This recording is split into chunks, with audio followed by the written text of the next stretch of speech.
ভোটারদের টানতে নানা পদক্ষেপ নেন প্রার্থীরা। টাকা বিলানো থেকে ভোজ আয়োজন, কত কি প্রান্তকার প্রচেষ্টা থাকে প্রার্থীদের। এবার সামনে এসেছে বিচিত্র এক ঘটনা। ভোট দিলেই মিলবে ফ্রি বিয়ার, ট্যাক্সি সহ বিভিন্ন সুবিধা।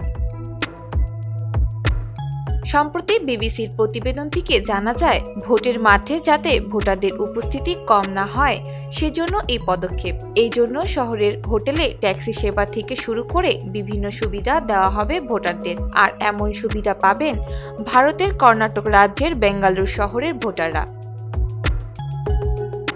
বিবিসি জানিয়েছে, ভোটারদের উপস্থিতি বাড়াতে বিনামূল্যে স্বাস্থ্য পরীক্ষার প্রস্তাব দেওয়া হচ্ছে। এমনকি ভোটাররা কিছু খাবারের দোকানেও পাবেন ডিসকাউন্ট। এজন্য অবশ্য ভোট কেন্দ্র থেকে লাগানো অমোচনীয় কালি আঙুলে থাকতে হবে। ভারতের লোকসভা নির্বাচন চলছে। এই নির্বাচনের দ্বিতীয় ধাপে বেঙ্গালুরু শহরে ভোট অনুষ্ঠিত হবে।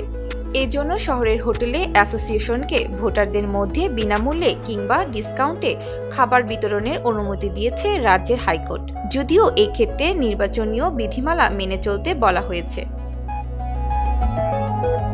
এক সপ্তাহ আগে শহর জুড়ে ভোটদানে উৎসাহিত করতে প্রচারণা চলছে। এর মধ্যে আদালতের আদেশের পর গতকাল থেকে ভোটারদের বিভিন্ন অফার দেওয়া হচ্ছে। জয়া বণিক, নিউজ নাও 24।